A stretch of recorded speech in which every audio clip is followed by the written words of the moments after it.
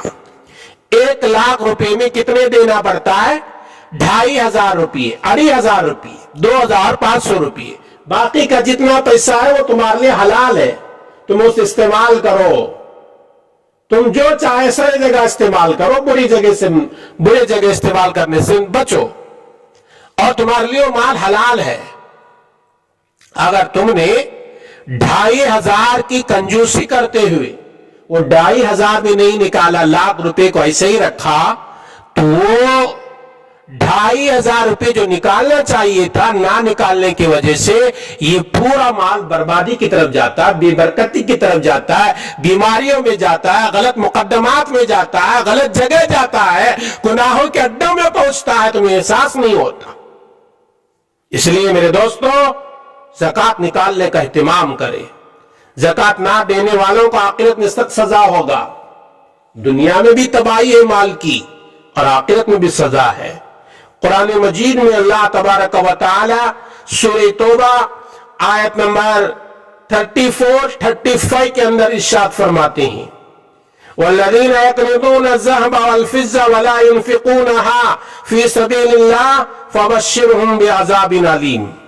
جو لوگ سونے چاندی کو جمع کر کے رکھتے ہیں، اس کو اللہ کے راستے میں خرچ نہیں کرتے، یعنی مال کے حقوق ادا نہیں کرتے، مال کے حقوق میں اہم ترین حق زکوٰۃ ہے، ادا نہیں کرتے، اے نبی ان کو دردناک عذاب کی خوشخبری سنا دو، جس دن اس دولت کو جہنم کے آگ میں تپا دیا جائے گا۔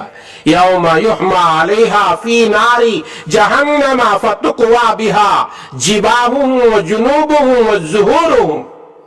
یہ مال جہنم کے آگ میں تپایا جائے گا، ان کے پیشانیوں، ان کی کروٹیں، ان کی پٹیوں کو داغا جائے گا اور کہا جائے گا ہے وہ خزانہ جسے تم نے جمع کر کے رکھا تھا، چکو اس کا سزا ہے یہ تمہیں جہنم میں۔ میرے دوستو جہنم میں بھی عذاب بھگتنا پڑتا ہے جو مالدار زکوٰۃ ادا نہیں کرتا۔ زکوٰۃ مال کی پاکیزگی کا ذریعہ ہے۔ ابو داؤد کی ایک حدیث ہے جب یہ آیت کریمہ نازل ہوئی والذین یکنزون الذہب، جس میں مطلق مال جمع کرنے سے منع کیا گیا، مال جمع کرنے پر سخت ترین سزا سنائی گئی، صحابہ پریشان ہو گئے۔ حضرت عمر رضی اللہ تعالی عنہ میرے آقا کے خدمت میں حاضر ہوئے، صحابہ کی پریشانی کا حال بتایا، آپ صلی اللہ علیہ وسلم نے اس آیت کی وضاحت فرما دی، ارشاد فرمایا اللہ تعالیٰ نے زکوٰۃ اسی لیے فرض فرمائی، اس کی ادائیگی کے بعد جو مال باقی رہ جائے گا وہ پاک ہو جائے گا، اس لیے تم نہ گھبراؤ۔ آپ کے پاس 1 کروڑ روپے بھی ہو، آپ 1 کروڑ روپے کی صحیح زکوٰۃ نکال کر ادا کر دیتے ہیں، باقی جتنا مال بچتا ہے وہ تمہارا لیے وہ مال نقصان دینے والا نہیں ہوتا۔ اگر آپ نے زکوٰۃ ادا نہیں کیا وہ مال تمہارے لیے نقصان دینے والا ہے، دنیا کی زندگی میں بھی آخرت کی زندگی کے اندر بھی۔ ایک حدیث آپ نے بارہا سنا ہوگا، صحیح بخاری حدیث نمبر 1403 کے اندر ہے، ابو ہریرہ رضی اللہ تعالی عنہ راوی ہیں، رسول اللہ صلی اللہ علیہ وسلم نے ارشاد فرمایا اللہ تعالیٰ نے جس آدمی کو مال و دولت عطا کیا پھر اس نے اس کی زکوٰۃ ادا نہیں کی، وہ دولت قیامت کے دن اس آدمی کے سامنے ایسے زہریلے ناک کی شکل میں آئے گی جس کی انتہائی زہریلے ہونے کی وجہ سے سر کے بال جھڑ گئے ہوں گے، اس کی آنکھوں کے اوپر سفید 2 نقطے ہوں گے، پھر وہ سانپ اس آدمی کے گلے میں لپیٹ دیا جائے گا اور وہ آدمی کے جبڑے کو پھاڑے گا، کہے گا انا مالک انا کنزک۔ تو گھبراتا ہے مجھے دیکھ کر، میں آزدہ نہیں، میں سانپ نہیں، میں زہریلی مخلوق نہیں، میں تیرا مال ہوں۔ تو دنیا میں جوڑ کر رکھتا تھا، گن کر رکھتا تھا، سمجھتا تھا کہ یہ مجھے کامیاب بنائے گا، نہیں،